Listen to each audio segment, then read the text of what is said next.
Buenos días a todas y todos. Se abre la audiencia en vista pública en el expediente 261-2015, formado por apelación de sentencia de amparo en la acción constitucional promovida por el Estado de Guatemala por medio de la Procuraduría General de la Nación contra la Sala Primera de la Corte de Apelaciones de Trabajo y Previsión Social. La Secretaria General ad interim dará lectura a la parte conducente de las consideraciones y la parte resolutiva del fallo apelado y efectuará las advertencias reglamentarias de la presente audiencia. En la parte considerativa de la sentencia de 2 de octubre de 2014, emitida por la Corte Suprema de Justicia, Cámara de Amparo y Antejuicio, que conoce esta Corte en apelación y respecto de la cual se pronunciarán quienes intervienen en la presente audiencia, se estableció: de conformidad con el artículo 42 de la Ley de Amparo, Exhibición Personal y Constitucionalidad, se evidencia que la ahora autoridad impugnada actuó conforme a las constancias procesales y con apego a la ley, puesto que la resolución giró en torno a 2 puntos esgrimidos en su apelación. El primer punto versaba en que la extrabajadora desempeñaba un puesto de confianza y que por ende no le eran aplicables los artículos 379 y 380 del Código de Trabajo. El segundo punto era que ya había prescrito el derecho de la actora para alegar su reinstalación. La sala recurrida efectivamente resuelve conforme a los puntos ya referidos. Ahora bien, la amparista señala que la autoridad impugnada omitió pronunciarse sobre el hecho que la trabajadora fue liquidada al terminar su relación laboral. De esa cuenta, según estudio efectuado al memorial donde expresó sus motivos de inconformidad en contra de la resolución que ordenó la reinstalación de la ex trabajadora, se evidencia que la amparista no hizo mención a tal punto. De tal manera, se colige que la sala estaba limitada a conocer tal situación, en virtud que no fue objeto de la apelación. Asimismo, indica que instó a la sala que dictara auto para mejor proveer y que trajera a la vista medios de prueba que acreditaban el pago hecho a la extrabajadora. Lo anterior es improcedente en virtud que, como ya se mencionó, si su pretensión era comprobar el pago a la ex empleada, debió haberlo hecho valer en la audiencia conferida para que manifestara su inconformidad y acompañara los documentos que consideraba pertinentes. No obstante, cabe subrayar que el quid juris del asunto era determinar si procedía o no la reinstalación. Aunado a ello, cabe recalcar que la figura jurídica procesal del auto para mejor proveer es una facultad discrecional que le asiste al órgano jurisdiccional y acontece cuando se quiere tener más elementos para mejor fallar y así dilucidar el caso sometido a su jurisdicción. Sumado a ello, la entidad amparista hace alusión al artículo 342 del Código de Trabajo, referente a las excepciones dilatorias y perentorias, situación que a todas luces es improcedente, porque la apelación versaba en torno a las diligencias de reinstalación y no a una demanda ordinaria en la cual sí se puede plantear excepciones ya aludidas. De esa cuenta, se evidencia que tanto el juez de primera instancia como la sala recurrida actuaron en apego a los artículos 379 y 380 del Código de Trabajo. Por consiguiente, se colige que lo que se pretende es que en el amparo sea una revisión de las actuaciones realizadas por la autoridad impugnada, específicamente aspectos fácticos y probatorios, que ya fueron sustanciados en instancias correspondientes, lo cual no es viable, porque implicaría constituir el amparo en una tercera instancia a todas luces improcedente por mandato del artículo 211 de la Constitución Política de la República de Guatemala. En atención a los razonamientos antes expuestos, se aprecia que el actuar de la sala estuvo enmarcado dentro de sus facultades constitucionales y legales. En consecuencia, el acto reclamado no provocó la violación a los derechos y principios denunciados por el postulante, por lo que el amparo promovido es totalmente improcedente. Al resolver, declaró: deniega por improcedente el amparo planteado por el Estado de Guatemala a través de la Procuraduría General de la Nación, entidad nominadora Ministerio de Ambiente y Recursos Naturales. No condena en costas al postulante ni impone multa al abogado patrocinante.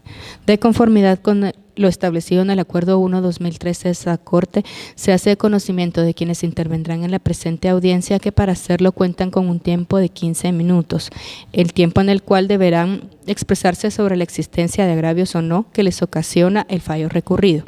Además, deberán dirigirse directamente al tribunal, alegar en forma oral y abstenerse de dar lectura a cualquier documento salvo autorización de la señora Presidente, concretarse el asunto planteado, ser breves, precisos y concisos y no proferir expresiones irrespetuosas respecto a las partes o los miembros del tribunal. Eso es todo, señora Presidente.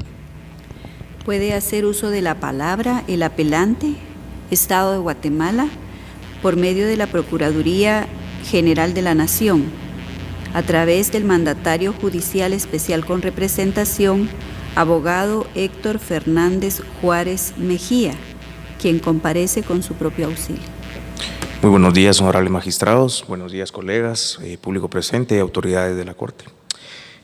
Respetuosamente, mi mandante por el presente acto comparece a presentar los alegatos concluyentes con respecto a la apelación de la sentencia de amparo proferida con fecha 2 de octubre de 2014 por la Cámara de Amparo y Antejuicio de la Corte Suprema de Justicia, particularmente porque con la misma se sostienen o se continúan conculgando las garantías constitucionales de mi mandante, referentes a debido proceso, legalidad, derecho de defensa, igualdad, petición y acceso a una efectiva tutela judicial, especialmente porque dentro de la secuela del proceso correspondiente se acreditó y se hizo ver lo referente a que la trabajadora Edna Lucía de Lourdes España Rodríguez ocupó por completo un cargo de confianza, particularmente porque ella ocupaba el cargo de Director Técnico 3, Coordinadora Nacional de la Dirección General de Coordinación Nacional del Ministerio de Ambiente y Recursos Naturales. Por ende, al ser un puesto de alta jerarquía, las prevenciones contenidas en el artículo 379 y 380 del Código de Trabajo no le eran aplicables, especialmente por el fundamento contenido en la Ley de Servicio Civil del artículo 32, así como el artículo 4 del Código de Trabajo, que contiene lo que es lo relacionado a los representantes patronales. Asimismo, el artículo 351, que contiene lo referente a los cargos de dirección, representación y cargos de confianza. Es decir, la señora Edna Lucía de Lourdes España Rodríguez, al tener un cargo de confianza, no le eran aplicables las prevenciones del conflicto colectivo económico-social decretadas dentro del expediente número 01091-2009-534, decretadas por el Juzgado de 11º de Trabajo, especialmente porque el conflicto colectivo tiene por fin el hecho de negociar un pacto colectivo de condiciones de trabajo que le es aplicable a todos los trabajadores, no así a aquellos que defienden intereses patronales. Es decir, no es lícito que un representante patronal pueda pertenecer a un sindicato, ni agenciarse ni beneficiarse de los derechos contenidos de la negociación colectiva. En el presente caso no existió represalia alguna de la negociación colectiva, es decir, la autoridad nominadora, Ministerio de Ambiente y Recursos Naturales, dentro del ámbito de sus funciones y en atención al artículo 108 constitucional, decidió dar por concluida la relación que le unía con la denunciante, y de esa cuenta la única obligación con la que contaba era el de pagar la indemnización como correspondía. En este caso, ya se han emitido fallos en relación a ese asunto por la Honorable Corte de Constitucionalidad, de que aquellos cargos que tengan cargo de representación, dirección y de confianza, pues no van a estar sujetos a estas prevenciones, es decir, de que no tenemos que tener la autorización judicial para dar por finalizada la relación de contrato, o no tenemos que tener esa terminación de contrato autorizada por un juez. Especialmente en otras oportunidades se han visto casos en los cuales se pretende atribuir a un trabajador indiscriminadamente que es un cargo de confianza, de dirección o representación. En el caso en particular no es así. La señora ocupó un cargo de total confianza y tenía a su cargo también el puesto de encargada de encargados de evaluación, control y seguimiento ambiental. Por ende, al ser la máxima autoridad dentro de la escala jerárquica del puesto que ocupaba, tenía una gran responsabilidad dentro de la estructura administrativa de la entidad nominadora y en cuanto a poseer mando y jerarquía frente a los demás trabajadores. De esa cuenta no puede ser considerada igual que los otros trabajadores que les sean aplicables estos beneficios decretados dentro de un conflicto colectivo. Es más, en ningún momento esta finalización de la relación se dio como consecuencia del pacto colectivo o de la negociación del mismo. Per se, entonces, ese derecho que se le da a los trabajadores o esa protección va dada por el espíritu de esa negociación colectiva, que nada tiene que ver con el caso que hoy nos ocupa. Asimismo, como ya se ha hecho mención, dentro de los documentos que obran dentro del expediente de amparo, así como dentro de las constancias procesales de la autoridad recurrida y los actos reclamados, se acreditó oportunamente y previo a que se dictara la sentencia de segunda instancia lo referente a esto, que es el cargo de confianza que ella ejercía. Adicional, también no podemos dejar de lado el contenido del artículo 212 del Código de Trabajo, que establece que no es lícito que los representantes de los patronales pertenezcan a un sindicato de trabajadores. Asimismo, por el presente acto solicito de que al momento de dictar la sentencia se tengan en consideración los expedientes 2420-2010, sentencia de fecha 15 de febrero de 2011, expediente 2012-2010, sentencia de fecha 20 de septiembre de 2010, expediente 3552-2009, sentencia de fecha 12 de octubre de 2010, expediente 236-2009, la sentencia de fecha del 7 de mayo del 2009, en los que la Honorable Corte de Constitucionalidad se ha pronunciado en el sentido que no es necesario que el patrono, al encontrarse emplazado, solicita autorización judicial para despedir a los trabajadores de confianza, quienes no se encuentran protegidos por las prevenciones decretadas a consecuencia del planteamiento del conflicto colectivo instaurado, siendo inviable por ello que el trabajador aludido demande su reinstalación con fundamento en los artículos 379 y 380 del Código de Trabajo. Asimismo, esta misma Corte, en un fallo más reciente, en el expediente 296-2013, en la sentencia de fecha 3 de junio del 2013, en lo conducente dispuso: resulta inviable que los representantes del patrono pretendan obtener su reinstalación fundando su pretensión en lo que dispone el artículo 380 del Código de Trabajo y con base en la vigencia de las prevenciones decretadas por el juez respectivo. De esa cuenta, la jurisprudencia que ha sido sentada por esta honorable Corte debe de ser aplicable al caso en concreto y no generalizarlo como cualquier otro caso en los que se pretende o se ha pretendido encuadrar a un trabajador que no es de confianza, porque muchas veces se ha presentado así, que quieren indiscriminadamente categorizar a un trabajador como de confianza. En el presente caso sí era un trabajador que ejercía representación patronal, dirección, era directora general, y era por total de confianza de la parte empleadora.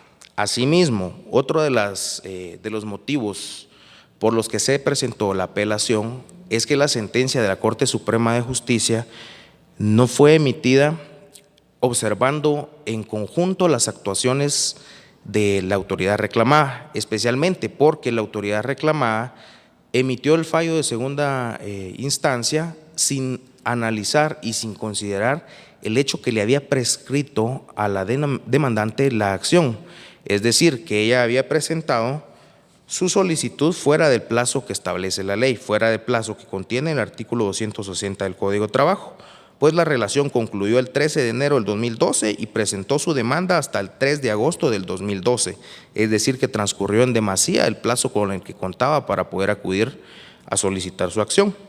En tal situación, la acción intentada es extemporánea. Asimismo, no evidenció de que la solicitante oportunamente acudió ante la Oficina Nacional de Servicio Civil, quien elevó el expediente a la Junta Nacional de Servicio Civil y declaró improcedente la reinstalación. Es decir, declara improcedente la reinstalación. Si ella no estaba de acuerdo, en todo caso tuvo que acudir en única instancia ante una sala de la Corte de Apelaciones a reclamar en contra de lo resuelto por la Junta Nacional de Servicio Civil, lo cual no ocurrió así, sino que acudió ante un conflicto colectivo mucho tiempo después de haber sido despedida. Y se beneficia de prevenciones que no le eran aplicables, adicional a que a ella le fue pagado el pago de sus prestaciones de carácter irrenunciable, se le pagó la indemnización y firmó el finiquito, en el cual claramente indica que no continuaría acciones derivadas de la finalización de la relación laboral y eximía a mi mandante, especialmente la entidad nominadora Ministerio de Ambiente y Recursos Naturales, de cualquier otra obligación. De esa cuenta, el Estado de Guatemala considera que la sentencia de fecha 2 de octubre de 2014 no analizó ni consideró las argumentaciones contenidas en el memorial de interposición de acción constitucional. Por ende, no se pudieron observar en conjunto las violaciones o transgresiones que se efectuaron de las garantías constitucionales de mi mandante. Tampoco se emitió conforme a la ley, pues se inobservó los artículos 2, 3, 4, 42, 43 de la Ley de Amparo y Exhibición Personal y de Constitucionalidad, así como el artículo 35 del Acuerdo 1-2013 de la Corte de Constitucionalidad, porque no se efectuó una correcta hermenéutica jurídica, se incumplió con procurar un eficaz funcionamiento de las garantías y defensas de orden constitucional, no se efectuó un análisis formal, real, objetivo y pertinente de las actuaciones y de las pruebas, hizo caso omiso de la doctrina legal de observancia obligatoria ya sentada por la Corte de Constitucionalidad.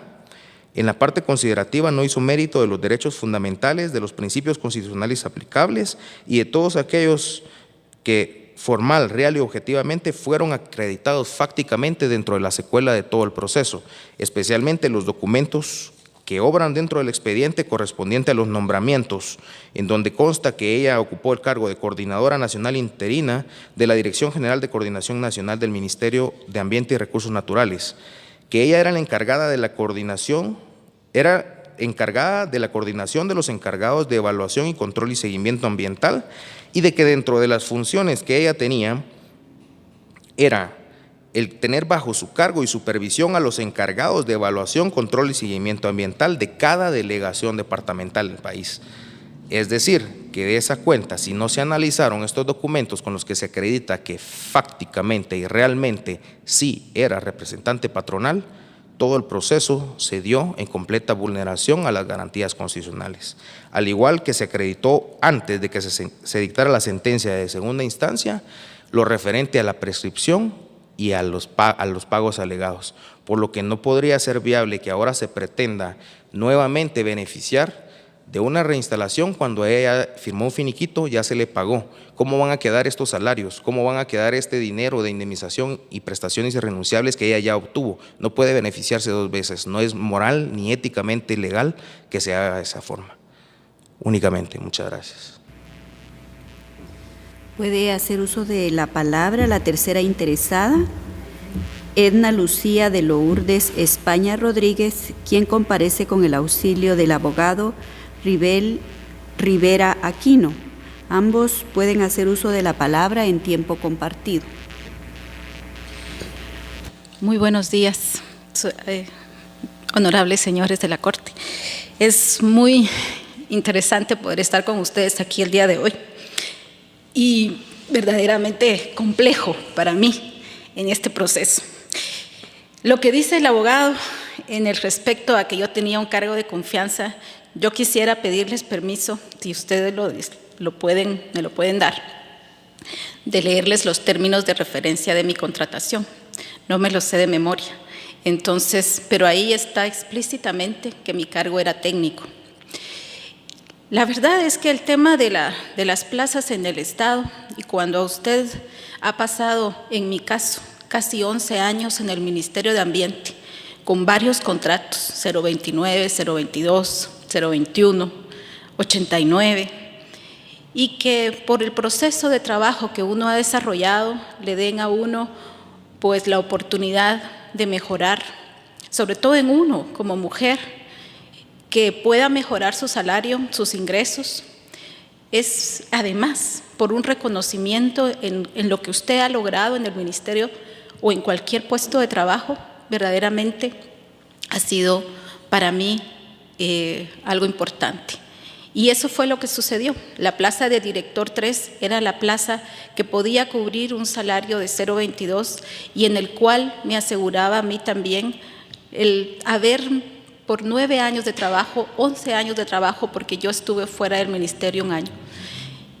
Eso lo platicamos y aquí en este documento está que todas mis funciones eran técnicas. De ninguna manera yo representé al director en toma de decisiones, de ninguna forma. Cuando el abogado dice que era encargada o que yo coordinaba más bien a los encargados, era porque los asistía técnicamente. La evaluación de impacto ambiental es un proceso jurídico administrativo y yo era la encargada de darle la orientación a las personas para que pudieran orientar el trabajo que ellos hacían. Nunca tomé una decisión ni nunca resolví un estudio de evaluación de impacto ambiental aprobándolo o desaprobándolo. Eso fue un trabajo anterior que yo desarrollé. El que yo tenía ahora era un trabajo puramente técnico por la capacidad y el conocimiento que se me fue otorgado, en reconocimiento también por las autoridades. El día de mi destitución fue un día catastrófico para mí, un día terrible. El gobierno me decía a mí, el Estado me decía a mí, mi ministerio me decía a mí que me destituía. En principio, el tema era que no me habían dicho jamás que había cometido un error, ni nunca me habían levantado un acta. Contrario a eso, me dieron un premio 2 días antes por ser la mejor trabajadora del 2011, una de las mejores trabajadoras. Tuve un premio también por el Ministerio de Trabajo como mejor trabajadora. Nadie en ningún momento me supo decir por qué debía firmar el finiquito al que el abogado hace referencia. Firmé los papeles que me dieron. Eso fue lo único que pude hacer en un momento terrible para mí, donde me decían que me destituían sin decirme por qué. Había construido un instrumento interesante a nivel nacional técnico. Nunca tomé una decisión, nunca fui asesora del ministro, jamás hablé con él sobre decisiones importantes, ni nunca tuve a mi cargo absolutamente ninguna decisión de relevancia. Todas eran decisiones técnicas y este documento de mis términos de referencia lo dice. Imagínense ustedes que si cuando a ustedes les dicen debe firmar porque si no, no va a recibir sus pagos, usted está en una disyuntiva muy complicada. Es mujer, es madre, se queda sin trabajo y le dicen que si no firma, usted no va a recibir dinero. Eso es terrible, porque ¿qué hace uno sin trabajo al otro día? Pues hay que firmar. Cuando dice él que es inmoral, que a mí el Estado me vuelva a dar prerrogativas, yo digo, es inmoral que a un trabajador que se ha partido el alma trabajando, lo destituyan y le digan nada más que se tiene que ir porque es de confianza, cuando yo jamás tuve ese puesto. La coordinación de asesores ambientales o de encargados de evaluación, control y seguimiento ambiental es un puesto de orientación técnica, es un puesto de asesoría, no es un puesto de confianza. Es un puesto en el cual las decisiones en última instancia las toma un coordinador nacional y en última instancia las toma el director de gestión ambiental y recursos naturales del Ministerio de Ambiente. Yo jamás dije que se aprobaran o desaprobaran, ni firmé ningún documento sobre ese aspecto. Quiero decirles que el abogado hace referencia al derecho. Yo no sé el tiempo, pero el mismo día yo fui a Derechos Humanos y pedí por favor que me siguieran el caso, porque me pareció que era un caso más bien en el que por cuestiones y situaciones personales de las autoridades a mí se me había destituido. Desafortunadamente, la justicia a veces es tan complicada, con tantos artículos y con tantas leyes. Y me parece interesante el tema del a destiempos, que yo no tengo derecho a estar con un sindicato o que no tengo derecho a eso, pero yo tenía derecho al trabajo y sigo teniendo derecho al trabajo y sigo teniendo derecho de defender mi derecho de ese trabajo, que yo lo hice 5 años, 6 años, lo hice fortalecida y les juro, señores, que estoy suficientemente preparada para haber hecho ese trabajo técnico de asesoría y de calidad. No había por qué destituirme. Si soy o era una cuestión de confianza, francamente yo lo dudo mucho. No sé por qué ese argumento nunca lo he entendido.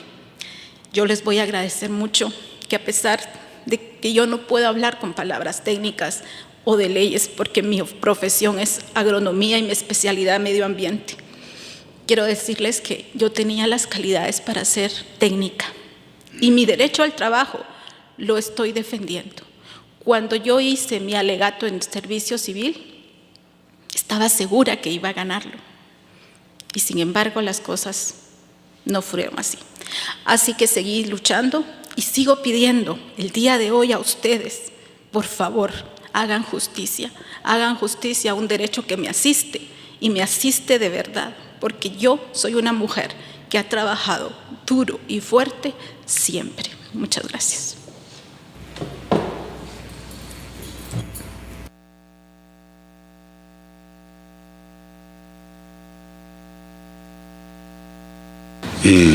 Muy buenos días, honorables magistrados, muy buenos días, representante del Ministerio Público, representante del Estado y público en general. Esta representación va a ser muy breve en su exposición. Al evacuar la vista pública y solicitar pues que se declare sin lugar la apelación promovida por el Estado de Guatemala. Este no es nada más que otra argucia del Estado de Guatemala, del Ministerio de Ambiente, de dilatar lo ordenado en primera instancia, confirmado en segunda instancia, y no solamente que el Estado promueve un amparo y también le es denegado. Comparece ante esta honorable Corte de Constitucionalidad con el propósito de que le sea otorgado un derecho y hacer valer un argumento que ha venido utilizando desde el momento en que se fue presentada la demanda ordinaria laboral. El argumento del Ministerio de Ambiente es que la señora Edna Lucía ocupaba un cargo de confianza. Obviamente, para ocupar este cargo de confianza, honorables magistrados, no solamente es de decirlo, un cargo de confianza debe estar establecido en ley, debe estar establecido en un acuerdo, en un reglamento, en un pacto colectivo. Pero hoy por hoy el Ministerio de Ambiente no cuenta ni siquiera con un pacto colectivo. Ignoro el por qué el representante del Estado comparece ante esta honorable Corte argumentando de que Edna Lucía tenía un cargo de confianza. Ese siempre ha sido el caballito de batalla, lo ha utilizado en primera instancia, lo ha utilizado en la sala y lo utilizó en el amparo. Y hoy por hoy lo vienen a utilizar en esta apelación. El amparo obviamente pues es una acción constitucional, si bien lo dice el artículo 265, es para proteger las amenazas de violaciones y los derechos de las personas, o para restaurar el imperio de los mismos en el momento en que estos pues ya hubieran ocurrido. Argumenta también el representante del Ministerio Público que se ha violado el debido proceso, la legalidad, el derecho de petición y otros que manifestó. Se ha llevado un debido proceso desde el momento en que se presentó el ordinario laboral hasta la presente fecha.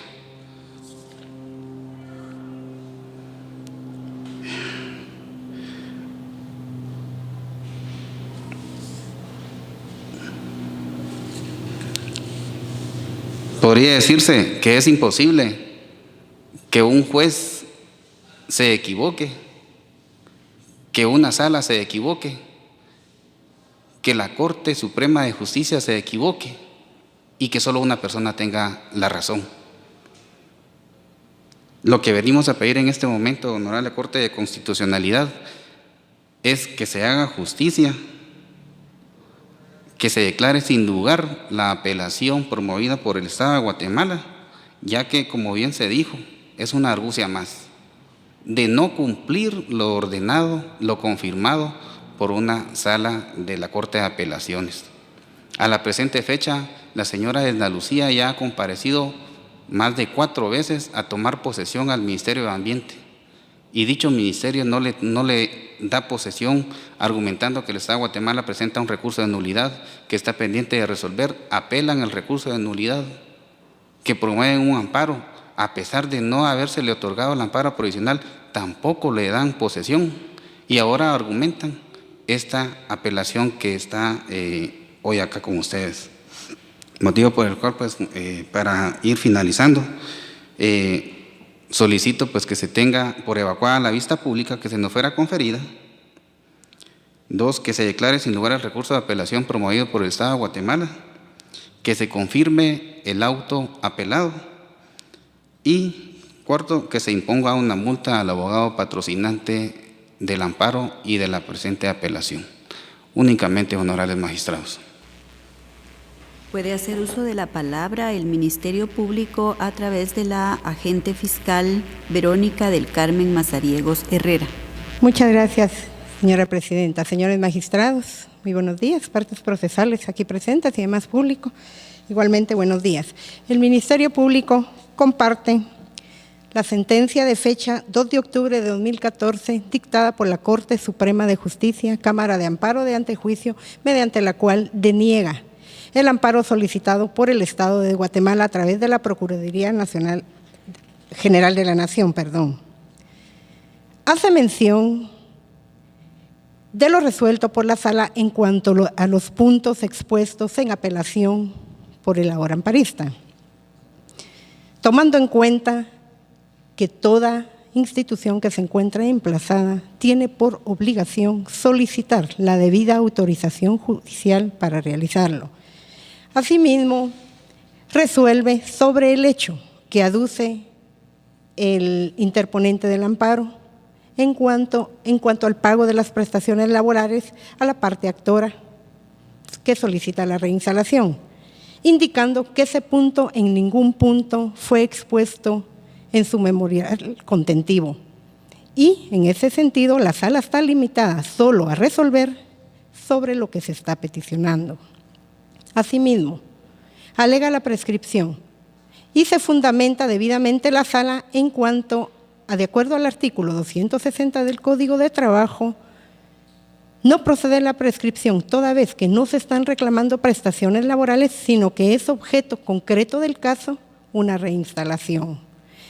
Señores magistrados, considero en representación del Ministerio Público que se resolvieron conforme a derecho todos los puntos que fueron expuestos por la parte apelante de la sentencia de primer grado, por cuanto se solicita que al resolver y se tenga conocimiento de los puntos expuestos en la apelación presentada en esta honorable Corte sean analizados y que se resuelva sin lugar esa apelación presentada por el Estado de Guatemala y, en consecuencia, el amparo deberá ser denegado y que se emitan las declaraciones que en derecho correspondan. Muchas gracias. Se clausura la presente audiencia.